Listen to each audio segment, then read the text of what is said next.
Hey everyone, this is Brown at I Have Brown, and today we're going to be talking about the movie Dangerously Close on DVD. Dana, Julian, this one's for y'all. So, Dangerously Close came out in 1986, and it was the third film to be directed by Albert Pyun, who is without a doubt one of the most prolific filmmakers within the B-movie community. And I would say that this was actually a rarity for him in a sense that it was actually a good movie, because the majority of his output is honestly not that good, but he tends to invest a certain amount of quality and potential in some of his movies, to where even in the ones that aren't so stellar, if you really look hard, you can definitely see how there was at one point a director that had things gone differently in his life. I mean, he could have gone on to legitimate mainstream success instead of being stuck in the realm of B movies. But that being said, if you look back into the 80s and 90s, Albert Pyun would occasionally turn out some films that were decent to good, even although the decent films tended to outnumber the good films. But Dangerously Close, I would argue, was his first legitimately good movie, whereas say his prior two movies, The Sword and the Sorcerer and Radioactive Dreams, while neither of them were, I would say, straight up good, they're both legitimately decent, fun movies, and they were both very different, to the point where you could tell that Albert Pyun was not a one-trick pony. So when Dangerously Close came out, it seemed like all the right elements came together, and presto, you have a surprisingly good movie. And another reason that this stands out, not just for Albert Pyun's output, but it stands out because it was the first movie that he made for the Cannon Group, aka Golan Globus. And a little background info on the Cannon Group. They were a production company that was most well known for turning out exploitation movies or B movies. And if you're talking with someone who's well versed within the film community and you mention the Cannon Group to them, for the most part, they'll probably think of over-the-top Charles Bronson revenge flicks, over-the-top Chuck Norris one-man army flicks, cheesy breakdancing movies, or Masters of the Universe, the live-action adaptation that had Dolph Lundgren as He-Man and Frank Langella as Skeletor. That being said, the Cannon Group would occasionally turn out a legitimately good movie, enough to where the mainstream press would take notice, and as a result, the Cannon Group would have more opportunities to churn out their usual output, which, let's just say, tended to not be within the same realm as what you would call a good movie. But I mean, their most enduring success was arguably the movie Runaway Train, starring Jon Voight, Eric Roberts, and Rebecca De Mornay. If you haven't seen that movie, I would highly recommend checking it out. It's a fascinating character study, slash prison escape movie. But yeah, so yeah, the Cannon Group on occasion would turn out something that would be a legitimately good movie. And I would say that Dangerously Close was definitely one of those movies. So I guess you could say, in my opinion at least, it was a hit for both Albert Pyun and the Cannon Group, although it wasn't a massive financial success when it came out. But you look at it, and watch it now, it's pretty good, compared to a lot of stuff that was within the Cannon Group's output, as well as Albert Pyun's output. So the story of Dangerously Close takes place at this high school.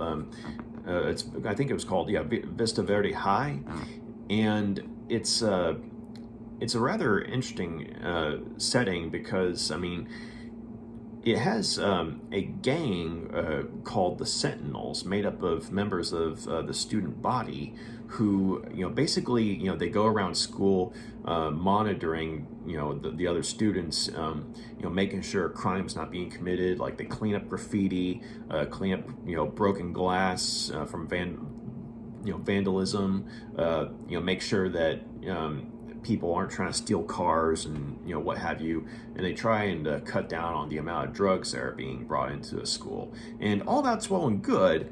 But unfortunately, though, they are at a point where they appear to be abusing the power that they're being given, because it turns out that they've actually got some support from the school itself, namely from the Principal Corrigan, who was in fact a Vietnam veteran, who had basically brought some of his ideas into maintaining order in the school, through the group of the Sentinels. So it was kind of a joint effort between him and this small group of the student body, led by a student named Randy, who's definitely the ringleader of the Sentinels. Where things start to go wrong is that the Sentinels, they start to focus their attention on students who are quote-unquote undesirable, namely, students who aren't, taking their education seriously, maybe like they're not, towing the line as far as, following the rules. Maybe they'll bring, some marijuana to school or stuff like that. And so the Sentinels will focus on these students and basically harass them and intimidate them into, transferring from Vista Verde. And the way they do this is, just increasing levels of intimidation, which, at their most intense, culminate in this, game of called Hunt Down, wherein the Sentinels will stalk the students in question, and they'll have this camouflage and sort of makeshift masks and caps on, and basically they look like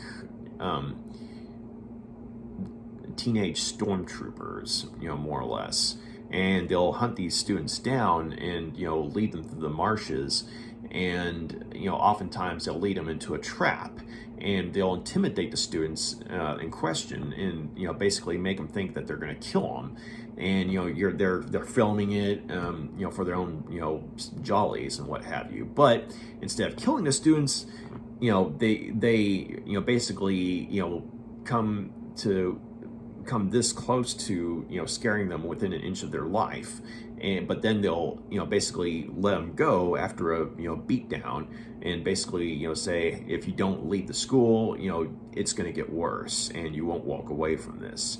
So it's already pretty morally questionable at this point, or if not straight up despicable. But things getting worse though when their latest victim, after they end up leaving him, turns up dead. And the thing is, he was actually alive when the whole group left him, and so they don't know who killed him. And the fact that he was one of the students who was quote unquote an undesirable, he was a stoner and a slacker and what have you, that just basically makes things worse for their agenda, because they already had a lot of sway in the school and what have you, and it seemed like the student body was kind of looking upon them with maybe some level of cautious respect to some extent, whereas a lot of the other students were seeing them as straight up fascists. But this is where the character of Donny comes in. Let's see. Yeah, Donny. Donny, had recently transferred in from another school, and he's an editor of the school paper for Vista Verde, and he's one of the students who thinks that the Sentinels actually have some good ideas, and as long as they're only going after people who, are proven to be, say, criminal in nature or something like that, he doesn't have a problem with them having a presence at the school. And this is before, obviously, he and the rest of the school, realize that one of the students that had been, focused on by the Sentinels had actually turned up dead. So prior to this, Donny actually thinks that the Sentinels have some good ideas. They just might want to step back on, the intimidation campaigns and what have you. And so Randy, the leader of the Sentinels, actually makes an effort to befriend Donny and bring him around to his way of thinking. He introduces him to his girlfriend Julie, and he introduces him to the rest of the gang, and basically takes him out on a night in the town, and Donny, he seems to really reciprocate the friendship, but a couple of people in Donny's circle are trying to warn him away from the group, namely his best friend Krooger, who is on the surface a bit of a troublemaker, but is actually a very smart student, and he's one of the few students who's actually not intimidated by the Sentinels, and he's willing to call them out, for the fascists that they are, and he's trying to warn Donny, hey, Randy's not really trying to be your friend. He's just using you because he knows that because you're the editor of the school paper, your word can, basically give the Sentinels a lot more power. And so he's not wanting to be your friend. He's just wanting to use you. And the other person that comes into play is Randy's girlfriend, Julie. And she... there's definitely tension between her and Randy, and Donny picks up on it, and basically she lets slip some information that Randy's become more controlling, and then of course you have a member of the group itself, Brian, who was initially Randy's right-hand man in the Sentinels, but he's spoken up on more than one occasion how hey, I was with you guys in the beginning, I was all for it, but the stuff we're doing now, it's taken things too far. And so he he tries to let Donny in on some of the info on what's going on with the Sentinels too. And so things gradually get more and more intense as Donny tries to find out what's really going on with the Sentinels, as well as are they actually doing good for the school, or are they just say abusing their power, and basically just using catchphrases for publicity or something like that. And once it comes to light that one of the students that the Sentinels had gone after had been murdered or was found dead, days after the fact, that's when Donny and others sort of join forces to find out what's really going on with the Sentinels, and basically find proof of their criminal activities. But the Sentinels, once they find out that Donny and others are homing in on them, they're not going to take it lying down, and they focus their deadly attention on Donny and his people. And so this was actually a pretty cool movie. There are some aspects of it that were kind of cheesy, but if you bear in mind that some of these cheesy aspects were kind of par for the course for an '80s movie. I mean, you can actually just kind of look past it and enjoy the movie for what it is. But yeah, one of the interesting things about this movie is that this was based on some true events. Actually, it was in 1985. There was this high school here in Fort Worth called R.L. Paschal, and there was this group that was called the Legion of Doom that were, on the surface, I mean, they were basically, keeping an eye on the student body for their own protection, trying to cut down on crime that was being committed at the school. But eventually, the Legion of Doom started abusing their power and started focusing predominantly on less financially well-off students or minority students. And supposedly, they had some people who were on the school faculty who were supporting them. Now, I need to be fair, I do need to look more into that story to find out the who's and whys and what's and what have you. But I mean, this was based on something that actually happened. The story in this movie was based on something that happened in real life. And there was, in fact, another movie that came out the same year as Dangerously Close. It's called Brotherhood of Justice, that had Kiefer Sutherland and Keanu Reeves in it, which had an almost identical story based on the same real-life events. So, that definitely makes Dangerously Close a more interesting movie, especially considering it's coming from a guy predominantly, mainly known for, B movies, as well as, say, a production company known for more or less the same thing. And they actually, put forth a lot of effort in, making, this movie, kind of the exception to the rule, to their normal outputs, because, here you have an intriguing story, you have a screenplay that keeps you interested, and you also have a good cast of actors, playing, fairly memorable characters, and you have some legitimate moments of tension, which is definitely more than you can say for a lot of Albert Pyun's other movies. The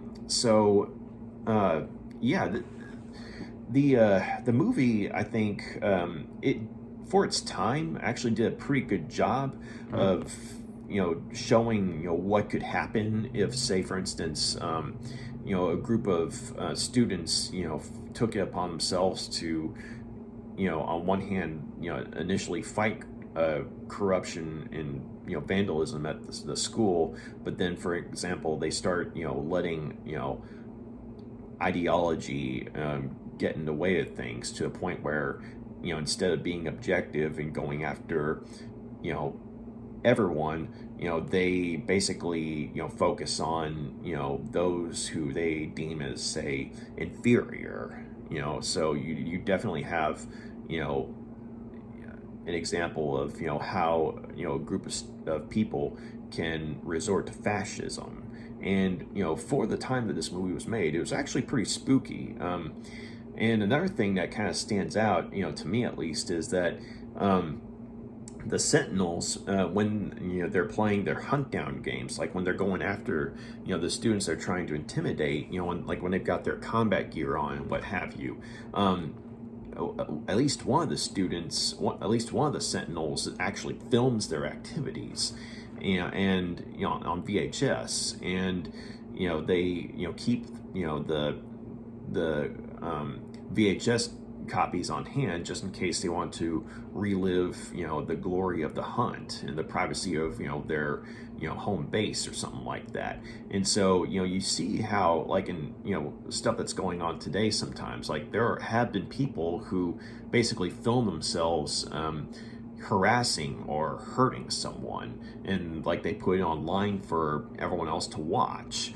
And so they don't really go into detail as to if these tapes are being sent to other people, or if the Sentinels themselves are hanging on to it just for their own, entertainment and what have you. But the fact that the Sentinels are filming their exploits and clearly taking pleasure in, tormenting, these students, I mean, it's more than a little spooky, and in a lot of ways very prescient to some of the things that people do today. And, this is from 1986, so, it definitely gives it some points, that's for sure. And this was before the internet, too, so there you go. And also, I liked how, the character of Donny, as played by Eddie Peck, you bought the notion of him being caught between two worlds, because he comes from a working class background. I mean, he lives with his dad, and his dad, he and his dad, I mean, they get along well and everything, but you can definitely tell that Donnie's frustrated with his I guess you could say borderline poverty level existence, and so when someone like Randy comes into his life and basically shows him, this world of, wealth and privilege, I mean, you could definitely see, why someone like Donny would be, drawn to a group like the Sentinels. And on the other hand, though, you also see that while Donny is initially, intrigued by them, he and is willing to give them the benefit of the doubt, you also see that he's not an idiot, in the sense that once he has irrefutable proof that they're harming other students, he, as well as people that he knows, you see him start to do some detective work, and he's actually a pretty smart student for, or I mean, he's a pretty smart guy, considering he's just a high school student. So I mean, I liked seeing him trying to put the pieces together, and I think let's see, for me, one of the strongest performances was from John Stockwell as Randy, the leader of the Sentinels. And in my review of Radioactive Dreams, I pointed out that his lead role in that movie was, very atypical to some of the stuff that, he's done in other movies.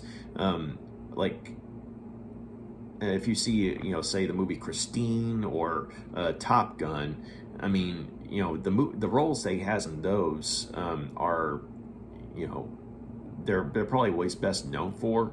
And so when you saw him in Radioactive Dreams, then you see him in this one, they're two very different roles. And his role here as Randy, it's a very intriguing role, because he tends to be charming in some ways, but downright creepy and sadistic in others. And John Stockwell does a really good job in the part, and he makes for a compelling villain. And and one of the things that I liked was, he seems to be kind of caught between two worlds as well, kind of like Donny. I mean, because on one hand, while yes, he has a privileged lifestyle, you get the idea that his parents, don't really, they don't really value their, relationship with their son. Like, they just see him as a resource, to occasionally give a scholarship to, or something like that, as opposed to, say, trying to, get to know him as a person. And so while he's in this, well-off home and family, I mean, there's a sort of sterility that comes into play, whenever you see him with his family. But on the other hand, though, when he's with the Sentinels, and he's, working under Principal Corrigan, I mean, you definitely see that, he's got conviction, for the group's goals. Like, this is something that he actually believes in. And so, I mean, I thought that was rather interesting, because, I mean, a lot of people say that, oftentimes the best villains are the ones who think they're the heroes. And you see shades of that with Randy's character. So, definitely a good villain. And also, I liked Carey Lowell as Randy's girlfriend, Julie, because you kind of, see that.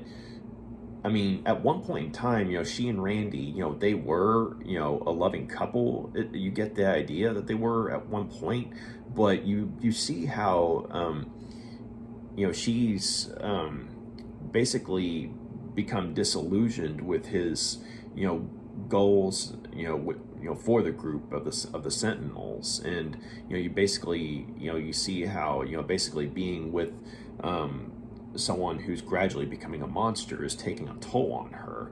And there's a scene or two wherein Randy borderline sexually or I mean no borderline about it, he sexually assaults her, and thankfully they don't show it when it actually happens, but when you see that going on, you definitely see how why she's become as disillusioned with him as she has been, and why she's willing to help Donny, find out the truth about the Sentinels. But at the same time, I mean, yes, she is victimized by Randy at times, as well as the Sentinels in general, towards the end of the movie. But at the same time, she does have a certain strength to her, in the sense that there comes a point where she, pushes back and breaks away from Randy. So, I mean, Carey Lowell did a, pretty good job in the part, and made her a sympathetic character. One character I had mixed feelings on was that of Krooger, Donny's best friend, as played by Bradford let's see how you say his name. Yeah, Bradford Bancroft. Because on one hand, I mean, visually, I mean, the guy looks very ridiculous. I mean, he's got sort of a combination of a mohawk and a mullet, and he has this, souped up car that's, I mean, it looks cool, but at the same time, you're kind of like, okay, this is just ridiculous, that kind of thing. But at the same time, there were moments where I liked the guy, because, I mean, he's, as I mentioned, he's one of the few characters who's willing to call out the Sentinels for the fascists that they are. And some of his interactions with both, the Sentinels and Donny are actually pretty funny. And so, yeah, I mean, while he looks ridiculous, I mean, I kind of liked his character, though, because, I mean, he was actually a loyal friend to Donny. And whenever he, butts heads with the Sentinels, you're kind of, once the Sentinels take a, darker path in the movie, and Krooger gets into a throwdown with them, I mean, that's a point where you're kind of like, yes, and then, and there comes a point where, because he's with Donny, he's basically marked by the Sentinels, for their campaign of terror, and so you're at a point where, I mean, you don't necessarily want to see him get killed. You actually want him to survive the situation, and so on some level you got some investment in wanting him to make it, regardless of how ridiculous he looks as a character. But I mean, he was a likable enough guy.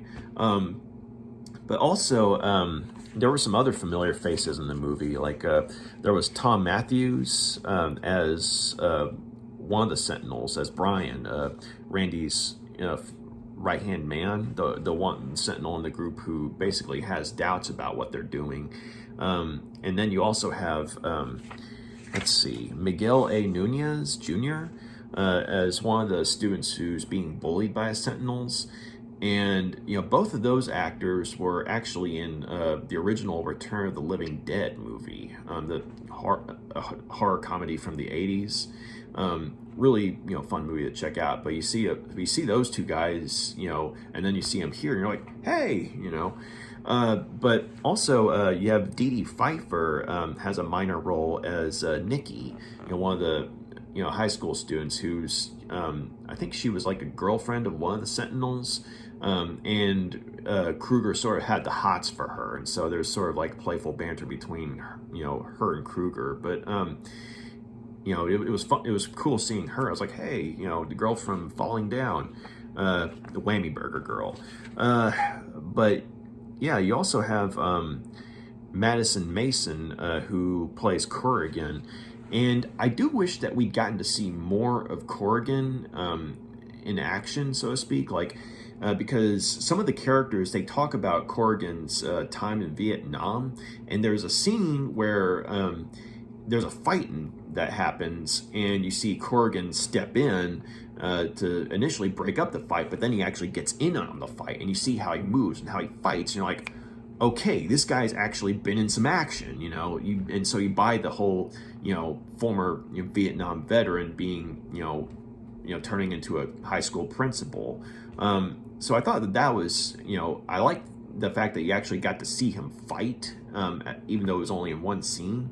But at the same time, while I think Madison Mason did a good job as Corrigan, I do wish that, maybe there had been a few more scenes, showing him and the Sentinels interacting with one another, showing what the philosophy was, how he got the Sentinels, specifically the students who make up the Sentinels to, become the group, and how he got them to go along with his agenda and what have you, because it's clear that there's some level of manipulation being involved, and what we see of that manipulation, or at least the fact that they have been manipulated at some point, I mean, it's well done. I just wish that in terms of Corrigan's character, we could have seen more of that, because obviously the guy's up to no good, and Madison Mason does a good enough job with him in the time that he has with the character, but it would have been,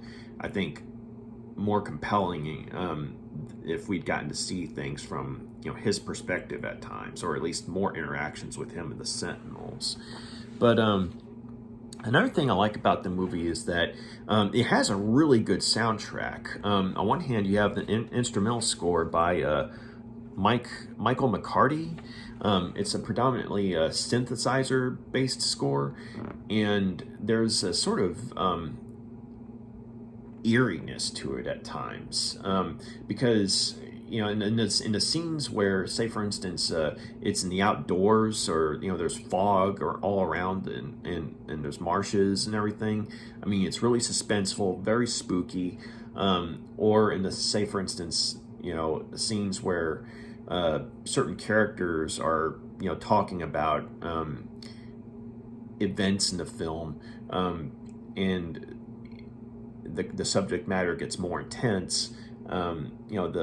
The synthesizer score, it basically knows when to be mellow and when to kick it up a notch. I also liked how there were some legitimately good songs in the soundtrack as well. I mean, you've got bands like you got Robert Palmer, you've got Fine Young Cannibals, Depeche Mode, the Smithereens. I mean, so you've got some good bands, contributing some good music to this movie. And I think that one of the reasons why the soundtrack makes such a difference in this movie is because you compare Dangerously Close's use of music, or I guess you could say songs, to say Radioactive Dreams in their use of the same.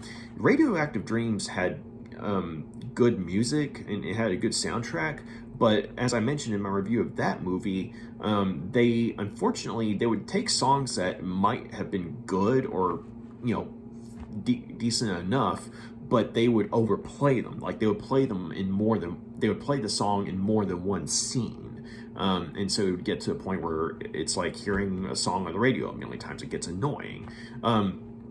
Whereas here in Dangerously Close, the songs are only used once each time, and they actually do a really good job of making the songs go along with the scenes at hand. I think my personal favorites were the two Depeche Mode songs they used, Stripped and A Question of Lust. I mean, both great Depeche Mode songs, but the way they used them in the movie I thought were really well done.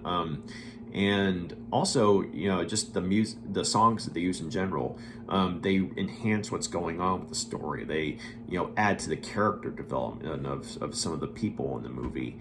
And of course, you have Blood and Roses that plays at the end, during the credits, which, manages to go along with what's going on with the movie. And a little detail, Albert Pyun actually directed the music video, for that song, By the Smithereens. So thought that was pretty cool. But this is definitely a movie that used its soundtrack to enhance the story that it was telling, and it makes the movie that much stronger for it.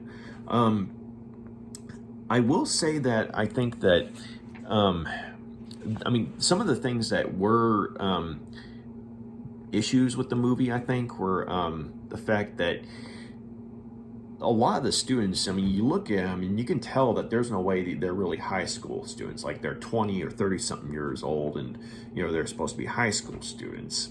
And so in that respect, it's kind of cheesy, but at the same time, considering that the actors do a good enough job playing these people, these students, you can kind of overlook it, and also bear in mind that this was not something that was limited to just this movie. There were a ton of movies in the 80s wherein people who were supposed to be high school students but were actually, like, say, college age and above. It's cheesy, but it's not something that's exclusive to this movie. But on the other hand, as good as the movie is, and as compelling as the mystery is as well, on one hand, you're following Donny's quest to figure out the real goals of the Sentinels and just how far they're willing to go. You're also involved in the murder mystery as well, because obviously there is, someone is killing people here, but at the same time, you're trying to figure out, okay, is this someone that's actually in the group, or is it the principal, or is it someone else entirely? Obviously it's someone that's involved with the Sentinels, so ixnay on the someone else entirely part. So it does a pretty good job of keeping you guessing who the real killer is, because that you have multiple villains here. You have the character of Ripper, played by Don Michael Paul, who does a pretty good job of making you think that he's definitely the killer. And so it kind of goes back and forth. One minute you're thinking Ripper's the killer, one minute you're thinking someone else is the killer, and so on and so forth. And and one of the things that I appreciated about the portrayal of the Sentinels is there comes a point when towards the end they semi-spoiler, they realize that basically someone's set them up somehow, or someone within the group has set them up somehow, and they do not react well to it, because it's one of those things where you got a group that they, on one level, they believe in what they're doing, but on the other hand, they're getting off on the power that they have. But at the same time, though, when certain things happen to certain people in the group, they don't take it very well, because that wasn't what they signed on for, that kind of thing. So I thought that was rather interesting. And so as a result, when you're trying to figure out who the real killer is, and there's a really good twist at the end, and and it's just kind of like I guess in some ways you might be able to see it coming, but at the same time, they do enough, flip-flopping. Like, one minute you're thinking it's this person, and then the next minute you're thinking, no, it's that person. No, it's that guy. No, it's actually that guy. No, it's actually that guy. And then when you actually find out who it is, it's like, oh, man. And the way they reveal it was actually pretty cool, I thought. But I will say, though, that not so much the twist. The twist was actually pretty good.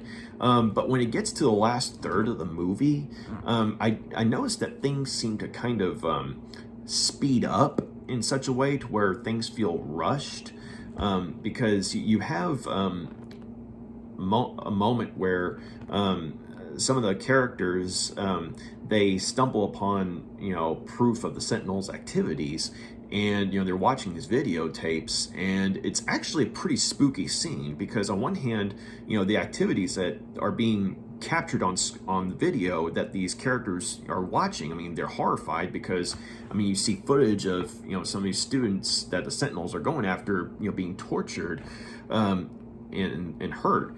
And so and you also have the synthesizer score by oh, sorry, give me a sec here, by Michael McCarty, that sort of atmospheric eeriness really kicks into gear, because it's like they're watching something horrible happen, that's happened only a day or so ago, or maybe even days ago, and they know these people who are being hurt and tortured or abused, and so at this point they realize that the Sentinels, I mean, they've got to go, but at the same time it hurts because they know that these people, they know these people who are being tormented, and it's showing on film, and so I mean,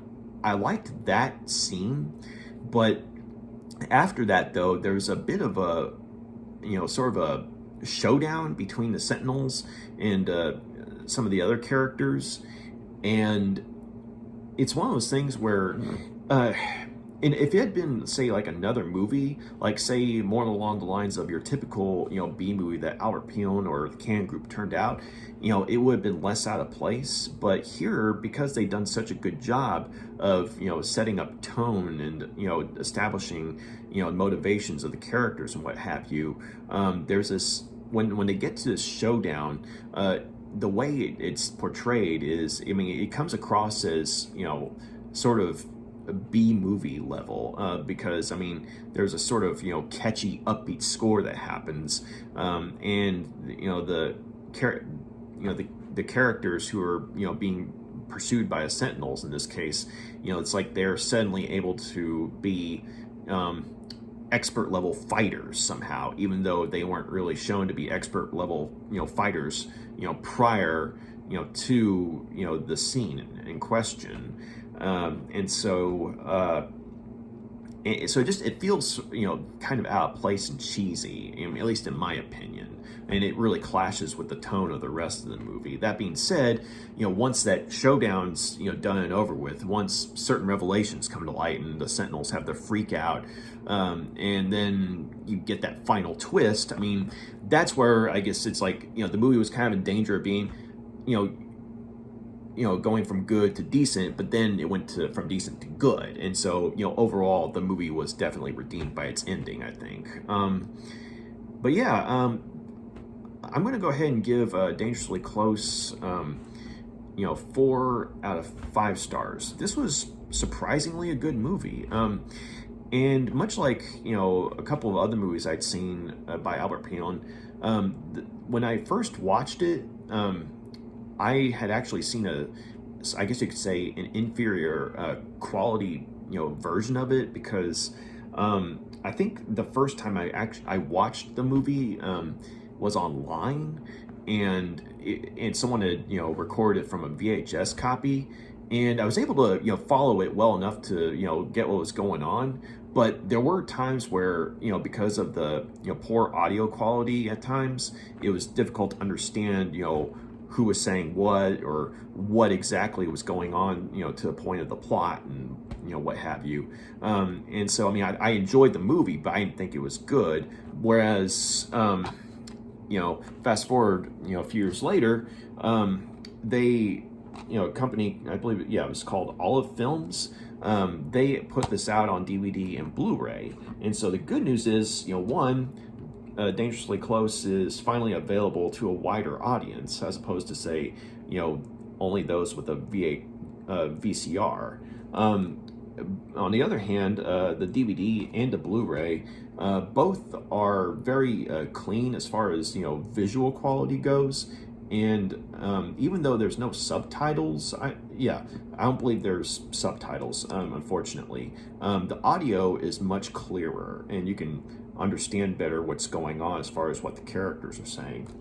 And the only downside with the DVD is that it's kind of, I mean, it's basically a bare bones DVD. The only special feature is a theatrical trailer. And I mean, don't get me wrong, I mean, I'm glad that this movie's on DVD or Blu-ray at all. But at the same time, I was hoping that there'd be more in the way of special features. I mean, because, considering how unique this movie is, both in terms of Albert Pyun films and something from the Cannon group. I mean, this is, and plus the behind the scenes true story that's tied to how this movie was made. I mean, you think that there'd be more to talk about and what have you, but as it is, it's a good looking movie on the DVD and Blu-ray. It's just unfortunately bare bones as far as special features go. So, but anyway, though, yeah, that was dangerously close. Like I said, 4 stars out of 5. It was actually a good movie, and it was fun to rewatch. And you got any questions, comments, please drop a line, let me know. And if you like what you see here, please feel free to like and subscribe. So y'all have a good day or good night. Bye.